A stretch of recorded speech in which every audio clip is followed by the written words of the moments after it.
Is, did you guys do an intimacy day? Did that happen? We did have, yeah. And I wasn't here. I was in London. What happened? What went on? I gave some. We had a lot of activities with the staff. Oh, put it through this. Put it through this. Did you? Was there anything interesting that came up you'd want to share today about it?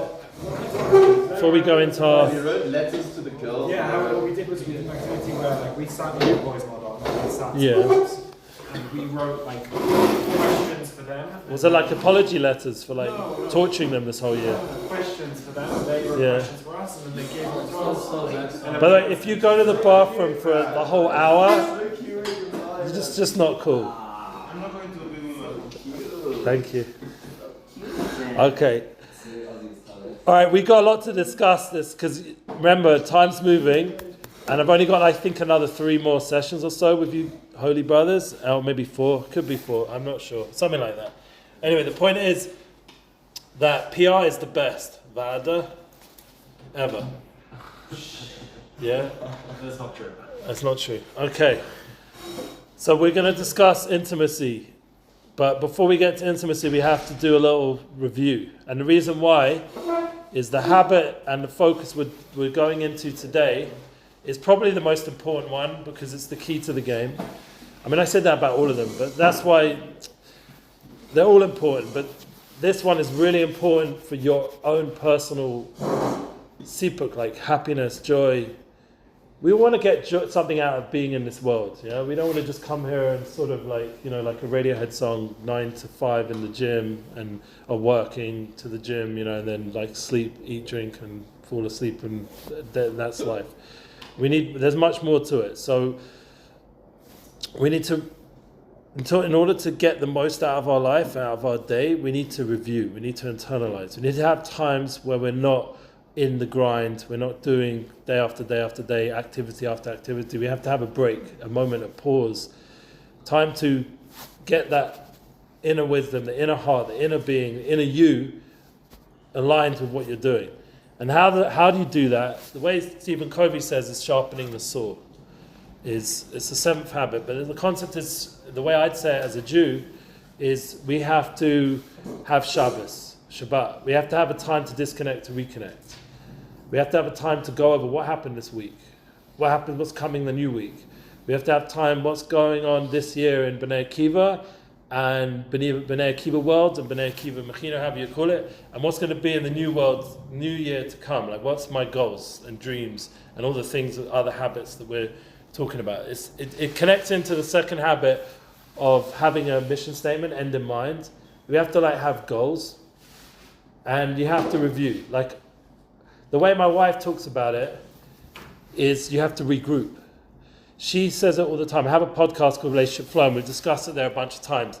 The idea is that we, as a couple, need to, every so on, we mentioned it before, have a date night, but it also means not just going out and having a nice experience of a nice restaurant. It's warm in here, that's why we're here.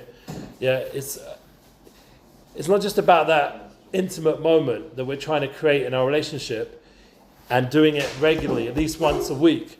But when you do connect, you have to actually talk about real stuff that's bothering the relationship. Now, what happens is, a lot of couples, they're on have you heard of this concept in nowadays? It's very it's not so familiar globally because people are pretty expressive and we have media and everything heating up everything all the time. But there's a concept of the Cold War.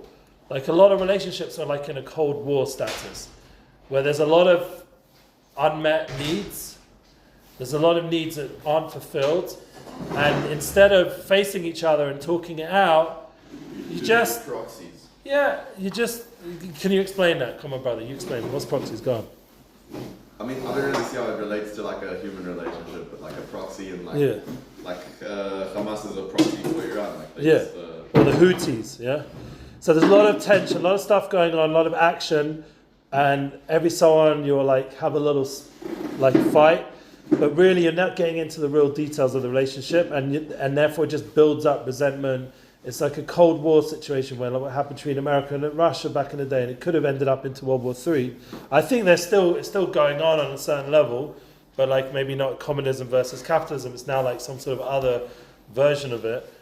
But the point is that if you don't face the issues you're having, you don't talk it out, you don't take time out from the general grind, it's just the relationship's gonna get worse and worse in a real way. And it's hard to face stuff. It's much easier to stuff your face. You agree with that? If you had a choice to eat a nice pizza than have to go sit with someone and work out stuff, like, I don't know if you've had it. Have you ever had those experiences where you're sitting with someone and they're sort of, this is a little bit what marriage, the harder moments are, that the woman's like really giving it to you. Have you ever had that moment with your mother or your father or a teacher or even a girlfriend where they're really giving it to you and like telling you all the things you're not doing right? For sure. It's painful, yeah? Yeah. So you'd rather be doing anything else but that, yeah? It's like, this is like the worst. Like, is it worth the relationship to have to go through this every so on? So obviously there's a better plan, rather than let it get to that point where all that pent-up tension and negativity is there. Get to that point where you can actually, in a cool way, in a happy way, in a good setting, like we said, date night or date day or wherever you do it, in a happy circumstance, you've just given a present, you're in a good flow, and in those moments, deal with your issues. Sweeten it, make it nice. Like spiritually right now, there's a concept, who knows what's coming up? What's the next festival coming up? Tu B'Shvat. So right now, spiritually, there's a lot of tension. Yeah, Tu B'Shvat. Those wonderful trees. So there's a lot of tension before we get to Tu B'Shvat. Spiritually, there's a lot of, it's cold, it's Tavis. Tavis is a hard month. According to the spiritual books, it's Asav's month, like the other enemies, our enemies' month, like they've got the power a little bit over us. Comes Tu B'Shvat, it's like this sweetening. In the middle of this winter, suddenly the sap's going up, things are starting to get a little bit more hopeful, you start to hear the birds sing a bit more, starting to blossom a little bit, you're getting to Chodesh Adar, more happy time, Purim, yeah, you've gone through this Shovavim, these weeks where we're going out Mitzrayim. Mitzrayim wasn't such an easy place, it was the root of all of suffering that the Jewish people went through historically, so we were going out of that place into a better place, into the Midbar, into eventually getting to here, to Eretz Yisrael, which you guys already have the pleasure of being here. So now we sweeten a little bit with nice sweets, with nice trees. The best candy there is. What's the best candy there is? Hashem's candy, the fruits of the trees. Yeah? So there's an idea of sweetening the time, sweetening the moments. So in your relationship and intimacy, you have to figure it out also. Because there's going to be a lot of times where a little bit of resentment, judgment, you're not really in your flow, and you've got to sort of realign and get back into your flow. But now what's going to help you do that? And this is where all of you as men, I'm telling you this from first-hand, like fresh experience. And it might depend, some women are not like this, but most women, they don't forget nothing, but they generally only remember the things you've done wrong. It just seems to be how I've experienced, yeah? And the stuff you've done right sort of gets blurred into if you're a goalkeeper, they only remember the goals that went in. Yeah, and so too with goal scorer. They remember the goals you scored, even though 20 other people did so much to get you to that point to score, the coach and the team. My son just got FIFA, by the way. So we were talking about it the other day with the Xbox. He finally got his Xbox and he's rocking it on FIFA 20. Which Xbox did he get? I don't know. 1X, I think. And he was busy with FIFA 24. I got it for him in London. And he's having a good time. You see that he's trying to do the manager job right now, and remember, his English isn't so great. So he's trying to he's asking me. It's not so. That's Don't you speak to him in English? a lot of no, he knows how to speak. But a lot of my sons had taught themselves English, how to read, or they went to lessons. This one, for some reason, his English is okay, but it's another level trying to manage a team and all the backs and forths, and so he's getting the word somewhat, but not. It's a fast-moving game. He wants to. Yeah. There's a lot of levels when you're a manager. There's so much going on. I didn't realize how complex it is. It literally is like being a manager. They have the amount of details they have. But anyway, so I'm helping them along, and I'm actually quite enjoying it, honestly, because it was Spurs and we were winning a lot. So, which you have to make a game to make that happen. But nevertheless, the point is that to get to that internalization, you have to recognize for yourself. Firstly, this is the key game, internal. Go back inside yourself. Remember, we had the 3 habits. It's about your private victory. Before you can join up with this other lady, this other person in your life and have a public victory and have public experience, you have to get your own situation sorted out. So you're going to go back into yourself and you're going to say, wait a minute, I've accomplished. What have I accomplished? One, I came to Bnei Akiva. I managed to stick it out. Yeah, there's been lots of challenges here. But by the way, have you noticed no one's come to this place to move us out yet? So we made the right choice. It's nice and warm. Yeah, generally we have to assume people are not going to be on time. So even though I was. But the concept is that you've achieved something. You've had, it's a good point to do it right now. Because you've gone through this point where we're now like a new time period. It's Shvat, as I said, Tu B'Shvat's coming up. It's like the climax part of the winter. We're going to have some good times ahead. But it's a good time to pause a second and just say, what have we accomplished in this course or the other courses or the other activities? What have I learned? What am I taking with me and where am I taking it forward? So too in your relationship. You've missed, she's going to say, you didn't do this, you didn't do that, you're on your phone, you're this, all the issues. And you're going to say to her, wait a minute, before I start fighting back, I'm going to say to myself, no, I know that I've done all these things to make this relationship a good relationship. And they're undeniable, all those things. It's very important to be undeniable. I like that quote from Joe Rogan. He always talks about being undeniable. You have to know you're undeniable. Like you've done, accomplished, you've achieved, and no one's going to tell you otherwise. It's not because you're not willing to hear feedback and you're not humble. You're able to change and grow and be a better person. But the point is, there has to be a certain amount of recognition of what you have done before you can go ahead to the new stage. And it will give you a lot more confidence. Very important to build that confidence within, that inner confidence, and especially in relationships. So let's start at the beginning. We were proactive. We started about being kind. I see you have the Vada, you have all these things going on. Yeah, that you've accomplished kindness. You've learned how to be giving to the people in the program. Even you're telling me you did an intimacy day. I wish I was there. I was in London, but you were able, while you were there, to connect a bit in a better way with the women and of this group, and you've done certain things where you've moved forward in your relationships with all the people here. You know, if you would write down how many acts of kindness you've done within just this room right now, they're probably loads. Yeah, you've all helped each other with this, with that. You probably helped the community. You know, we had a lack of farmers. You went and helped farm the land. I saw a bunch of you doing that. You know, there's probably a long list of stuff you've done that's proactive. Now, next, all of you have had some goals and dreams. That's the mission statement, remember? You've got some mission, what you're doing here in Bnei Akiva. All of you somewhat aligned to the mission of the program, but your own personal mission as well. And that can be under review always. You can always update that. I told you my one is about soul, and I'm trying to do that. It's not easy going out. I was in England. I was trying to impact, get on some podcasts, do some big stuff, and I ended up doing some of my goals. But, you know, I'm patient with the process. I will have my time. And those people know I'm there. I'm not going anywhere. Like, my message is around, and I will get that as opportunities to go mainstream and hit the world with some soulful talk. Until then, I'm still developing. That's the process. I thought you were going to ask a question. But anyway, that's my personal story. Now, next, third, all of you have to prioritize. Yeah, we've all talked about timing, putting into your schedule, figuring out how am I being most effective with my time. There's a lot of distractions nowadays, and to be effective, that's the three things that make you prioritize. Family first, like get tuned into the relationship first.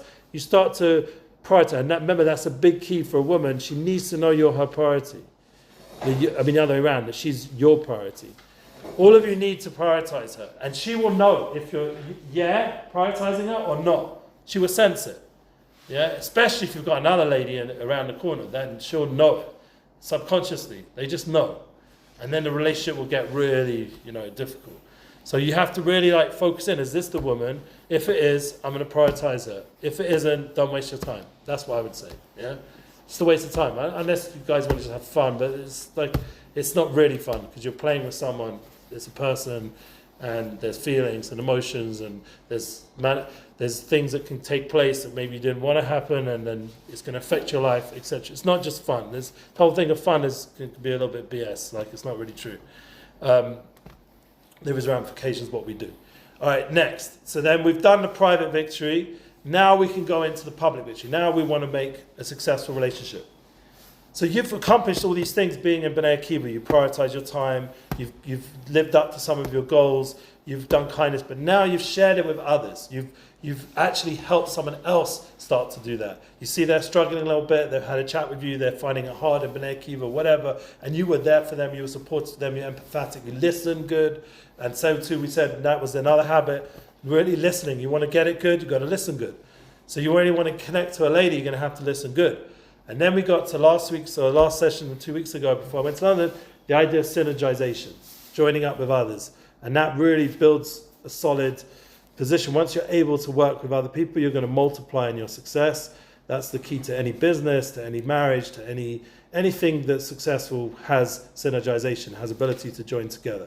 So that's pretty much when we discussed the general situation in Israel, how there needs to be more unity. We talked about all that stuff. Okay, so we've accomplished all these points in these sessions. I summed it up very briefly, but now what the point is, now when you go into reviewing yourself, and as I said, there's going to be either a lady or your own voice in your head. I didn't do anything here. I came to Israel, what did I accomplish? Yeah, you accomplished a lot, because just in those points you probably ticked all of them. You did do some of those things. You were proactive, you were kind, you had a goal, you were prioritized your time. You did all those things. You accomplished certain elements of good habits that make your life a better life, more effective life. You've done that here. So no matter what, even if there's someone else has a different measuring tool. Oh, but you didn't make $1 million, or you didn't get a degree, or I don't know, whatever. People have all these different other goals that are more important. But in terms of your life, you are now a more effective person. So when you go to make the $1 million, you'll do it better, and you'll do it synergizing with the people around you. Yeah, or when you have a relationship like a girl, a woman in your life, you're actually listening and you're actually enjoying the relationship instead of it getting to that bitter place where you're killing each other. Yeah, do you get where I'm going? Yeah, is everyone getting the point? That because it's a process and you've built up steps, you haven't wasted your time. You've accomplished something, and it's really important to feel that. I tell you why, because everyone has in their head a voice saying the opposite. It's either going to manifest as a lady, and some of it's true, or it's going to manifest as your parents or program, I don't know what. Someone in your head is going to say that you're not doing what you're supposed to be doing. Sometimes it's yourself. You're just not happy with where you're at. And the problem is with this, it can lead to negativity like depression or escapism, like things that can lead to heavy other ramifications, alcoholism, drink addictions. It can lead to all kinds of things that really mess up your life, mess your flow up. So we're all dealing with that. Everyone in this world right now is dealing with that voice, and you have to have the positive voice, the encouraging voice. And this day, Shabbat, with a gift of disconnect to reconnect, that gift to just be able to internalize what you've accomplished, to review where you're at, and then plan ahead. That is so important to just ground yourself, and then, especially in a relationship, to get clear where your goals are. Are you on the same place? Are you heading in the same direction? And I'm telling you, if you don't actively do it, if you're in a relationship, the woman will request it.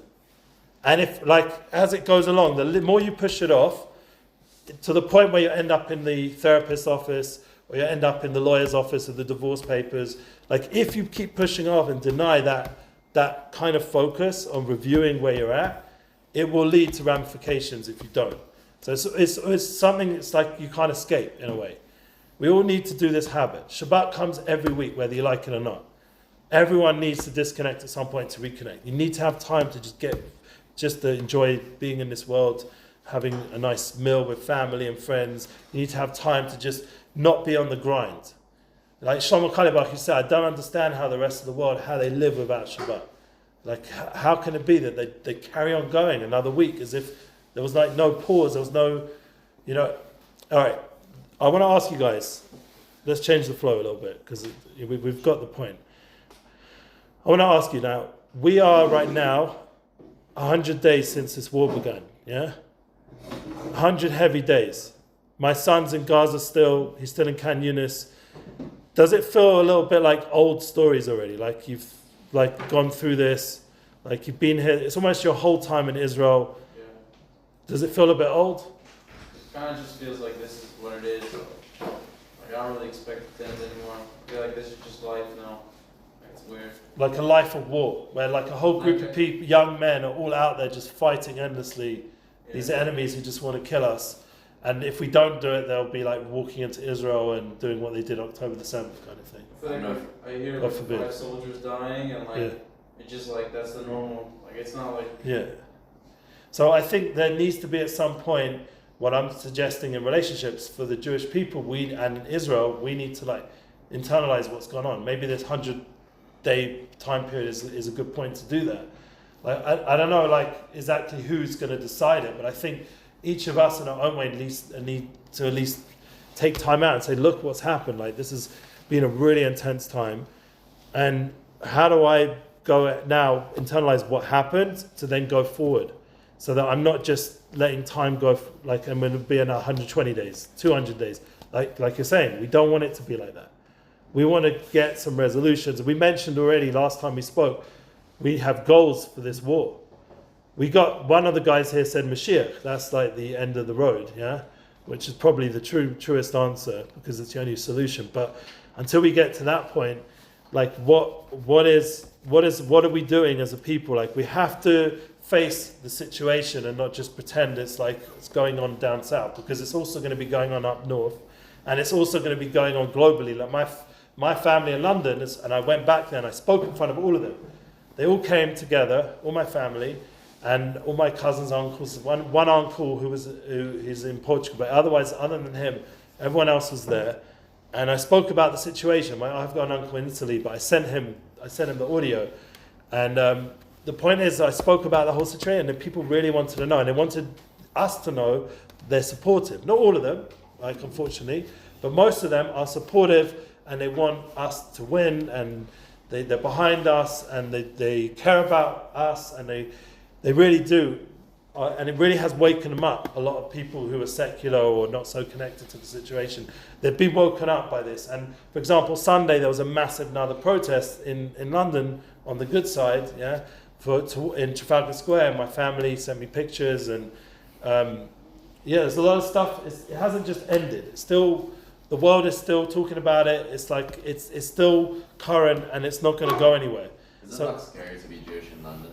I didn't feel scared, honestly. I mean, I was lucky because I didn't have to once go on public transport.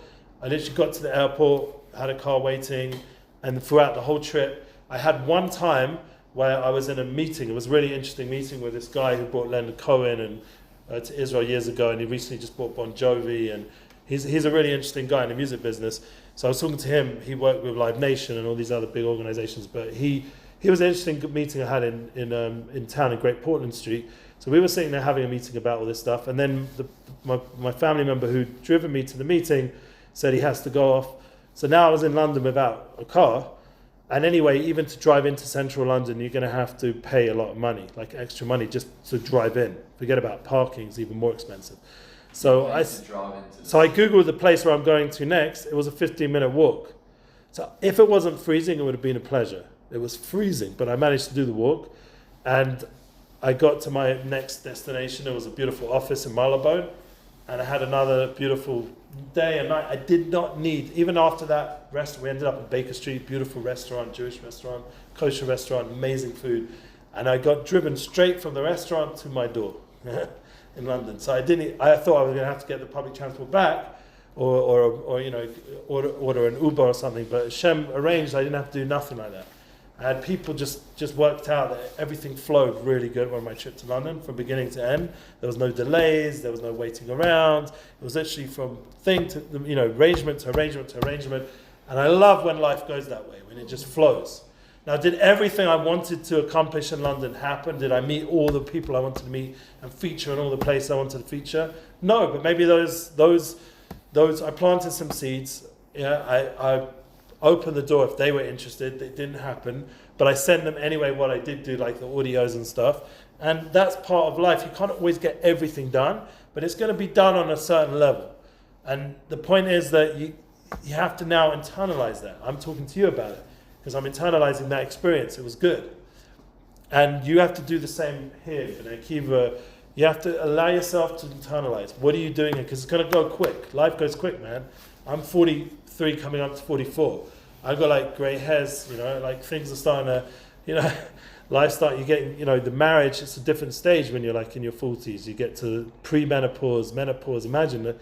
I was talking with my boys at the table, and they were like, "It's interesting because menopause is men pause." Interesting. Like they were just having like silly banter. We'd had like a lot of drink, but we're just like men pause. It means literally men pause. Yeah. You get the point. Yeah. Not a bit of a coincidence. Yeah, it's not coincidence. The language is very specific. Like all the names of things, even in English, has a direct meaning. Like if you look at man, whoa, man. Yeah, like it's not whatever. Yeah, ish, isha is aish, is fire. So if you don't have Hashem's presence in your relationship, the yud and the k, the yud and the hey of ish and isha, you get fire. That's what happens. There's no more fire than a divorce, like when it's gone bitter. It's the biggest fire. I don't know if anyone's ever gone through this or been around it. Gone through it. I don't think any of us have gone through it. No, maybe not. You didn't marry yet and get divorced, but you've had parents, you've got cousins, brothers. People who've gone through divorce around you. It's a fire. It's a fire. Yeah, the fire, the power of a husband and wife is the most amazing thing.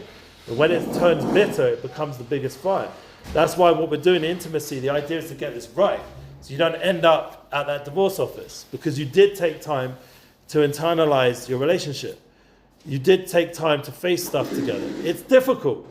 You know what happens to me? Before I ask a question, I get when my wife's grilling me. Yeah, you can ask any husband about this, and you get grilled. Guys, sleeping dudes. No, when the wife's grilling you, yeah, you can't just put your head down like that. She'll just grill you more. It'd be worse. Yeah. So what happens? They're grilling you. You start getting stomach aches. You start, getting fidgety. You want to look on your phone. I don't know. You want anything but there. I need to go to the bathroom. I'm sorry. Anything that get me out of this. But the point is, you have to sit through it. You have to face it. You have to hear it. And it's the most important thing. One of my brothers who's been divorced already always told me when with women stuff. He always said to me, he's like my oldest brother. He said to me, "This time will pass." It's based on Shlomo Melech, but I don't know if he meant that. But it's this time will pass. This moment of where she's grilling, it's not going to be like an hour later. She could be totally happy, make you dinner even. Yeah, it's just a momentary moment. What were you going to ask? Yeah. What percent of divorces do you think are because the two people didn't work hard enough on their relationship versus they just shouldn't have got married in the first place? Yeah, so that's a really, really good question. One rabbi, he holds, this is a controversial opinion, his name's Rabbi Israel Talbot, I mentioned him a lot recently. He was a Holocaust survivor, Talbot Rabbi Weiss Mendel. He's a unique person. He said to us once in a group session, he said, once you've had the marriage, you're under that chuppah, all the stories of, are you fitting for each other? Is this the right match? They all disappear in his mind. And now the challenge is to make this work no matter what. That's his mind. That's how once you've already made that commitment, that's it. You're full in. You're game on. You're all in. And there's no having those doubts. Now, are there rooms for those doubts down the road if it really is a mess? Yeah, probably, yeah. And you'd have to go speak to someone objective and work it out. Maybe this really was a mismatch. But until you've got to that point, like years down the road, where it's really proven that no matter what you've done, it's just not the right thing. But most people are not all in. That's the whole problem. You never really gave it all. Yeah. So how can you really know? Even if it's easier just to say you're not the right match. But what I always say to myself when I think those kind of thoughts is, what the alternative is? When you hear about divorced couples and what goes on with the kids and all the ramifications, there are one or two easier divorces, but majority it's a war, it's financial, it's just even the fact you now have to live separately. It was hard enough to try pay for life as a couple. Now you've just divided up your finances to two new locations with all new furniture, new everything. It's like, what are you doing? You just created this financial burden you didn't even have. Yeah, so there's so many reasons why not to go down that road, even though it's so easy nowadays, the divorce road, because the world is encouraging it, in a certain way. It's good for the lawyers, it's good for the therapists, it's good for business. There's a lot of business that comes out of it, but it's not really good. Yeah. Yeah, I mean, my dad was married before he married my mom. Yeah. He was dating this girl for years apparently, and then I don't know, but they never had any kids or anything. He's now been married to my mom for now 24 years. Yeah. They live a very good marriage. I'm so grateful. Like He divorced. thank God my dad got divorced. Like it was obviously not nice. Thank God, we could say that about so many situations, and I agree with that. I was just at my brother who's on his second marriage, and he's got beautiful, wife, kids, and I went to the bar mitzvahs, and the kids are beautiful. You're right, yeah, there's good things going to come out of difficult things, for sure, and divorce is a solution. But the point is, for each of us, we have to go about our relationships with the goal to get to intimacy, to get to the first things first, to make this try work. If it doesn't work, okay, there's solutions. But that was one way of looking at it, it's all in. Now, another way of looking at it is, like what you were saying, that it might not be the right match, that's true. But nevertheless, there's still this concept of making it work. Because if a person really works on themselves, I do believe you can have a successful relationship, even if it doesn't feel so right. Do I experientially know that? No. Because I'm married to my soulmate. I don't know that reality personally, like on a real level. Maybe it's around me with people I know. So then the fact that you say you have a soulmate, you do believe there's the right match. Yeah, there is that person who's matim for you. Like they have all the triggers, all the issues that you need to work on. They have all the appreciation. They're the person that's going to tune into you the best way possible for you to become the best you can be and do your purpose in this world. They're going to bring down the kind of souls you need to bring down in terms of marriage and children. And like they're the match. They're the one. So I do believe in that soulmate connection. Now there are, as we mentioned in previous sessions, there's different zivugim. There's zivug rishon, zivug sheni, zivug shlishi. There's different levels of what's going to be your soulmate. Yeah, and we have to always pray for the first one, but it might happen that you mess it up. So then you have a second and a third, yeah? It doesn't mean they're less, they're just different. So the point is, what I'm trying to say is that this is a challenging process that we're all going to have to go through at some point. And so a lot of people are saying, well, I just want out of this system. I just don't want to get married. It's an expensive game. And but the problem is, without marriage, you don't have that responsibility to really change and grow and become the best you can be. That's the problem. So you're losing out. Because as Gedalia says, very clever, this guy in Miami, I've told you about him a few times, I don't want to just have a trophy wife, I want a wife that gets me trophies, yeah? Do you understand? I want to have someone who's going to win me the competition in this world, who's going to be my partner in crime, or whatever, not crime, partner in life, to win me trophies. So I don't want a trophy wife. She might look nice, but she's not going to win me nothing, because she's just busy on Instagram the whole time, posting and getting DM'd by hundreds of guys. I need someone who's going to win me trophies, who's going to invest back in me. My daughter's been telling me all these different ideas that a lot of men, rich men, I don't know if this is true by you guys, because maybe please God you all be rich, but they're looking for women who are housemakers. They are not looking for the Instagram models. They are not. You think they are, because of swag and trophies. The clever guys are the one who know really what's going down, not these fools who get money luckily and then they lose it. Look at them in a few years, they're not going to be where they were.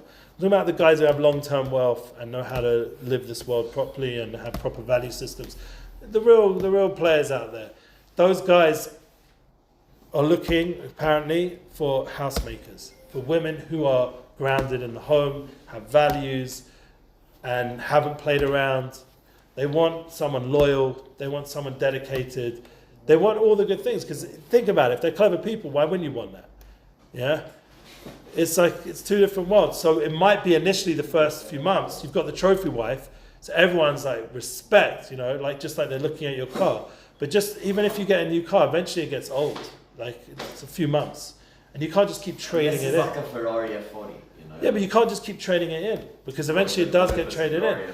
And a woman is, if she's your soul partner, it's beyond this. It's beyond these physical ways of measuring life. It's someone who you're going to bond with and go through real hardships together with. She's going to be the one that when you're in a messed up older age state, which inevitably is going to happen, she's going to be the kind of woman who will change your underwear, who will do stuff that you need, a soulmate, someone dedicated, not just a cleaner, but someone who loves you in her whole heart.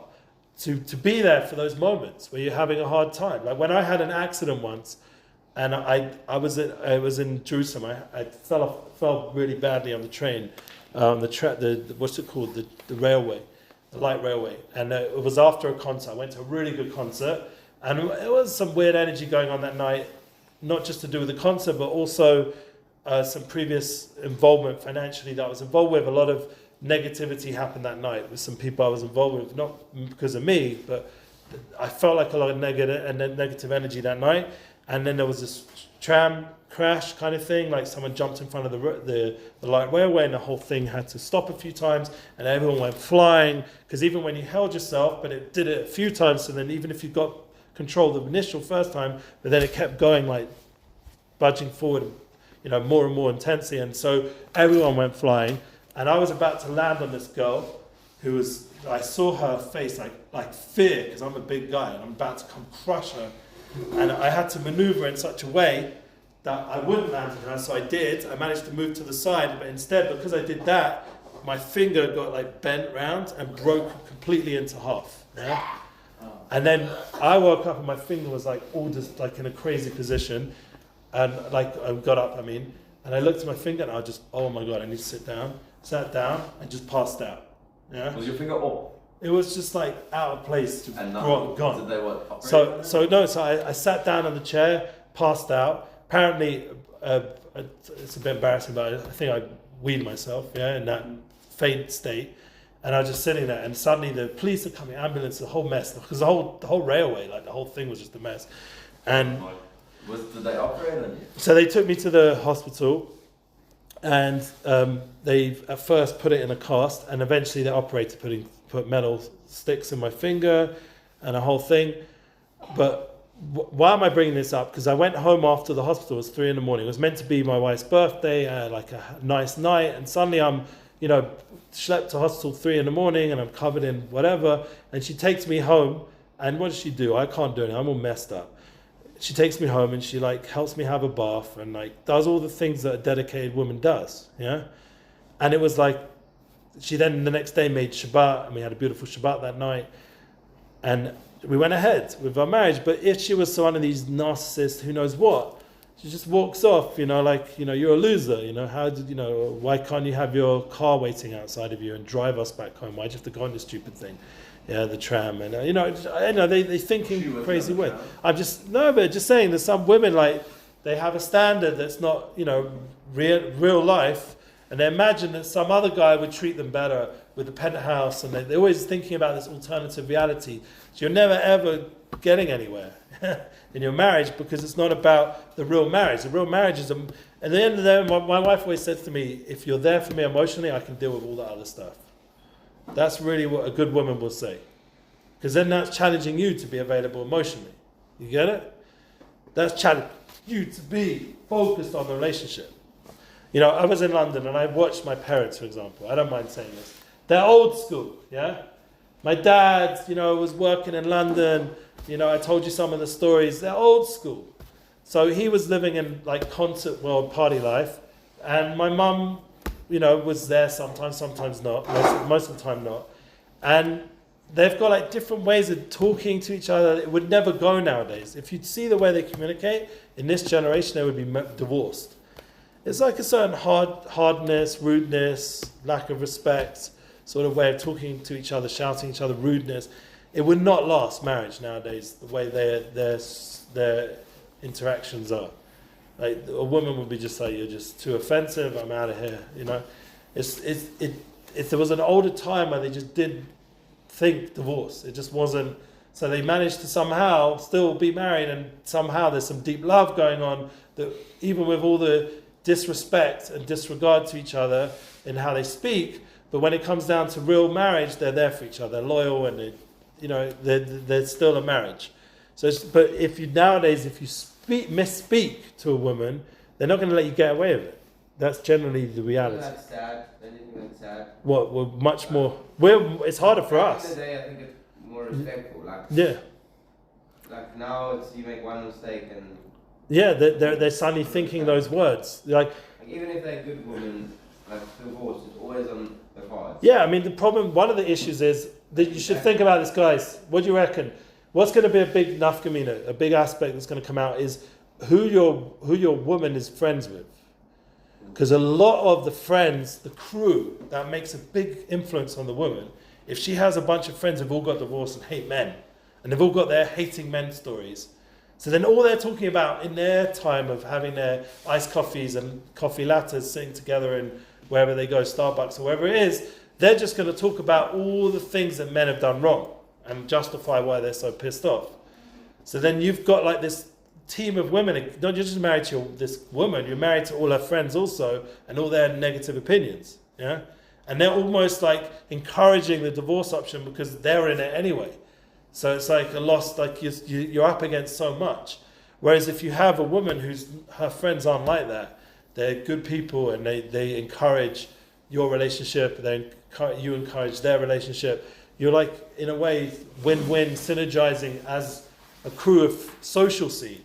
And that's also another thing you have to be careful, social scene, is not to hook up with your friend's wife, yeah? Like, to be in those social situations where it could lead to that. So there has to be some boundaries even between couples, that you're not checking out your friend's birds instead of focusing on your wife. Because she'll know. That's an amazing thing. Women, and it's brought down spiritually, they know if you've been checking out someone else. They know. It's an amazing thing. It's like almost miraculous. A woman will know if you're checking someone out. It's a true reality. It's based on Kabbalah, spiritual things, but without going into even to the mystical stuff, it's just people know. Like it's a common wisdom that women know if her guy is checking someone out. It's like, what have you been doing? Yeah, they'll start on you about something else, but the real thing they're starting on you about is you checking someone else out. They'll start on you. They're like, why didn't you think of me about this? And then it's all side issues, nothing to do with the real issue is you were checking someone else out. You were just busy with porn or I don't know what. They sense it. They know it. And that's part of their YITZCHAK. They are there to help you become a better person. And this is the whole idea. We started off this whole session, is that you have to review yourself, what's going down, and take an honest look at your life, your relationship, where you're heading. And it will help you if you do this once in a while together with your spouse. You do it individually, you do it as a whole, as a business, whatever scenario you're involved in on a daily level. Once in a while, take out some time to just review. Am I on the right track? Where is this heading? Are we facing our issues? Restock, take a look at your business. Am I making enough? Is how you're running your household. It's so important just to pause and to internalize before going forward. And it will make a big difference. So too with this program. Right now is a good time. You've got an opportunity. Am I getting what I needed to do this year? Say you had a goal to learn Hebrew. Did I do the right moves to make that happen? Or I had a goal to, I don't know what, yeah? To become more like, confident as a person. Did I make the right steps to build up confidence, self-confidence, become better at my sports, better talent at this, better at that? Have I done the steps to prove whatever I'm trying to improve in myself, in my life? And it's important to do that once in a while. You can't just keep running along and just not thinking. It's not going to work. Because there's plenty of people happy for you to do that. There's all the corporate businesses who are happy just to make money out of you not thinking. But that's not what you want. For your own happiness, you're going to have to say, no, I'm not just going to become a zombie for Davos and all those evil World Economic Forum people. Yeah, I'm not going to become a zombie so they can just make money out of me. I'm going to actually tell them to piss off, and I'm going to make my own decisions, and I'm going to have some self-control in my life. And I'm not handing it over to the phone or to anyone else to rule my time and life. Yeah, no one likes to be controlled. Do you? Does anyone here like to be controlled? No. So you all got to stand up for yourself and fight the fight. It's a fight. It's not just a fight with Hamas. It's a fight with our own demons. We have Hamas inside of us also. We have all kinds of enemies within and without, and we have to be up for the fight. It's a fight. It's a real war on a daily level. But in order to win the war, we have to have time of internalization.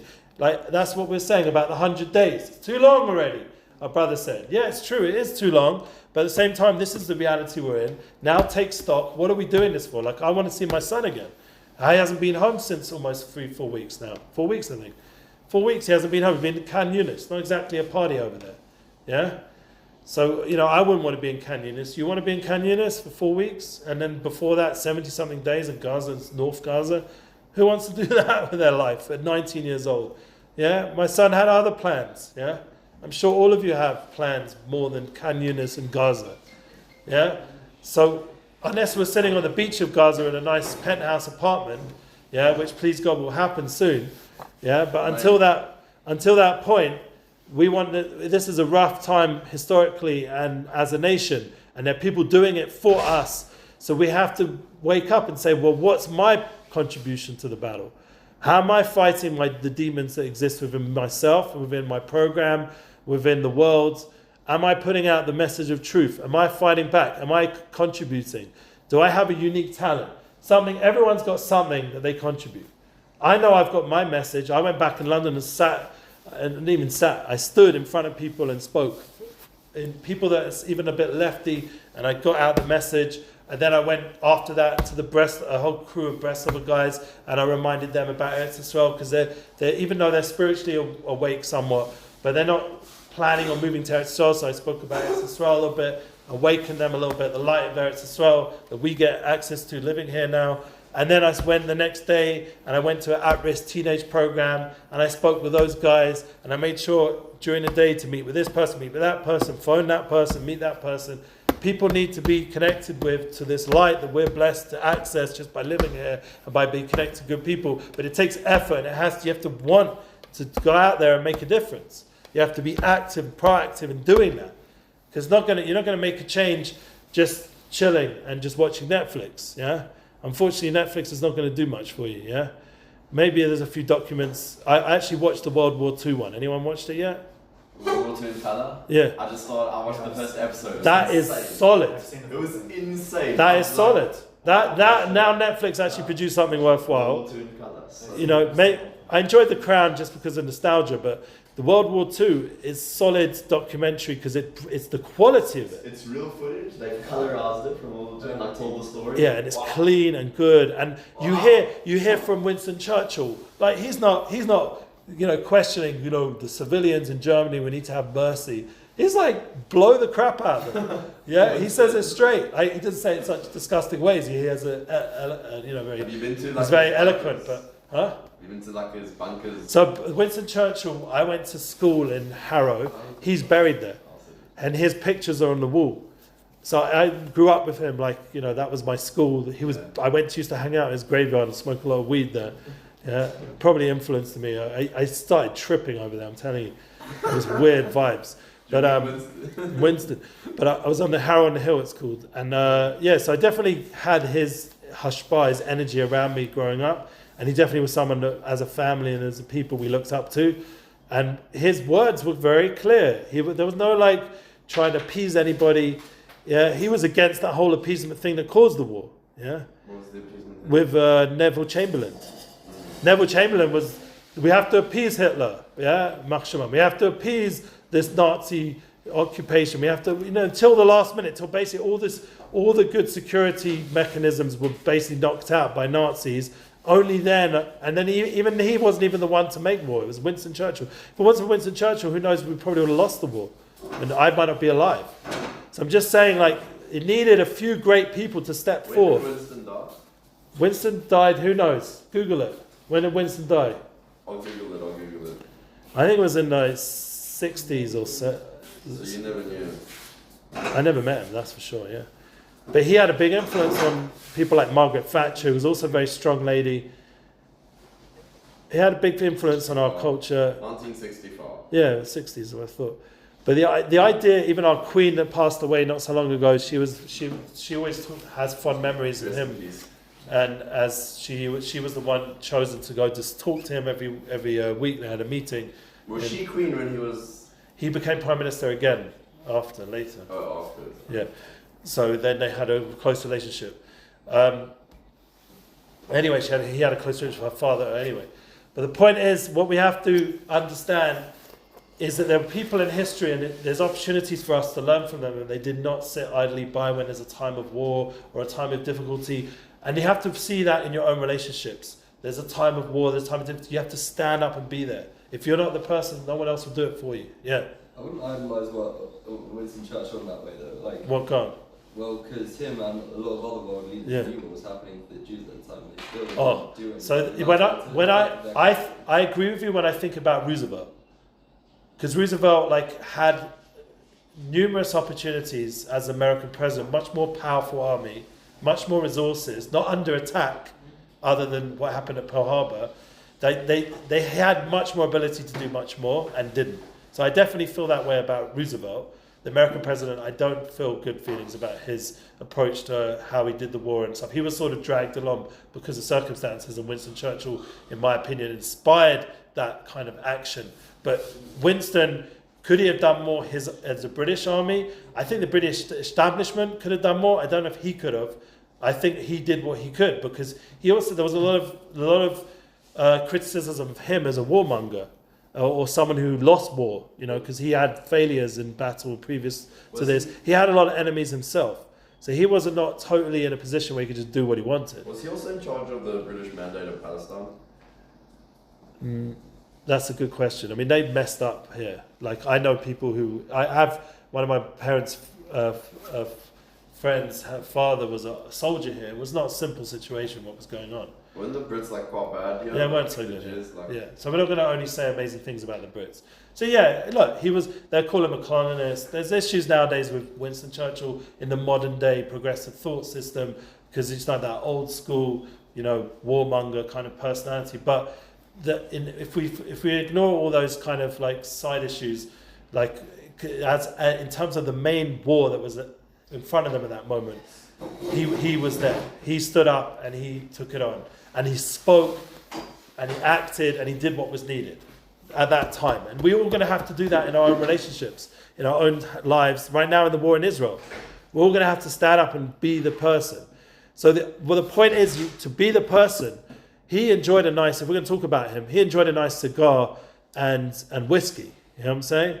He knew how to take a moment out and just get his head together. He knew he was very into art, I think, and other things. You have to have your outlets to be able to get the focus to be able to go back into the war. You can't just be non-stop war. That's what's happening right now in Israel. It's not going to last long term. We have to have times out to be able to reconnect and why we're doing this war, what's it for, clarify again and again. It can't just be endless, just going and going and going, doing, and just being constantly these speeches of pushing us. It's not going to work. Marriage doesn't work that way. If you keep pushing a wife into uncomfortable situations, eventually she's going to break. You're going to have moments of regrouping and connection. That's the point what we're learning about today. We call it regrouping, we call it review, a time for review, a time for internalization, a time for sharpening the saw, getting your mission statement, everything sorted out, clear again, what you're doing this for, talking, working it through with the people around you, having communication, not just rushing into the next situation. This is the key to really have a long-term victory.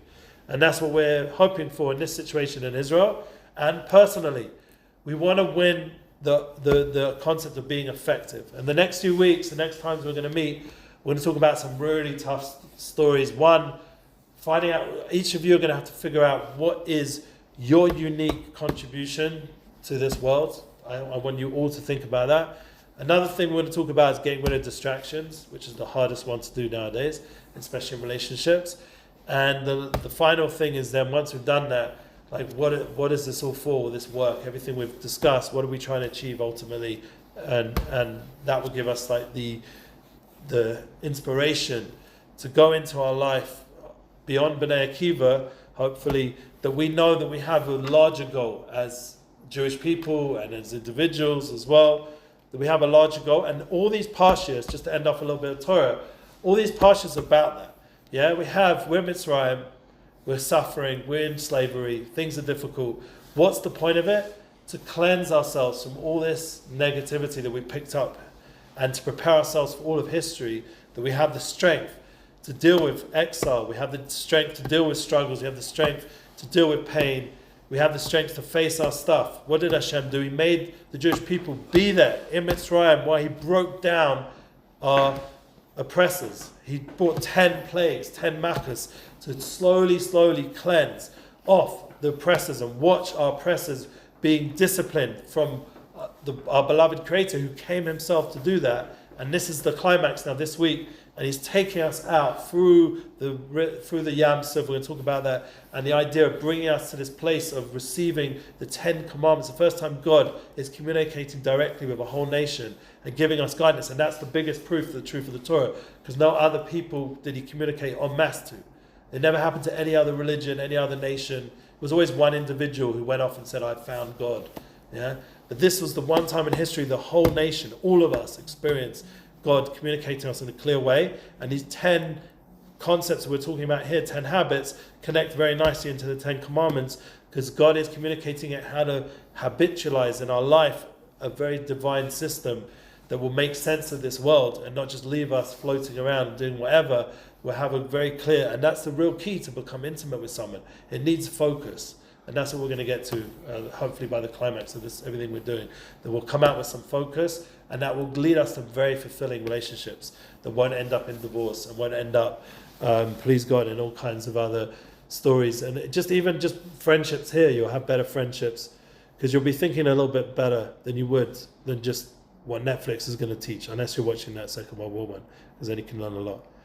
Because there's always good on everything. How many episodes was it? 6, I think. 6 and I watched 1. Crazy. Yeah, and they're all amazing, and they get better and better. Good. And it's back and forth between like the allies with America and Europe, constantly back and forth. What's going on in Europe? What's going on in the Middle East? I'm not Middle East, a little bit in the Middle East, but mostly in the East. They should do a series like that, like also for the Vietnam War and for like, Well, they do have more color footage from them, but the Kiddush, the unique point. Which is a Vietnam movie. Yeah, there's some great Vietnam movies. I went to Vietnam, like I went to all the museums, it was a crazy experience. What? That's the Tarantino movie. Tarantino. Full Metal Jacket. Dun, dun. Yeah, that's amazing. Yeah, just watch that. Forrest Gump, watch Forrest Gump. Or any of what's his name? What's that famous director who did the JFK movie? He was just on a podcast. I'm friends with the guy, John. I forgot his name for some reason. Oliver Stone. Yeah, his movies are very good. He did Clockwork Orange. He did Doors. Did great movies. So he's done one on Vietnam as well.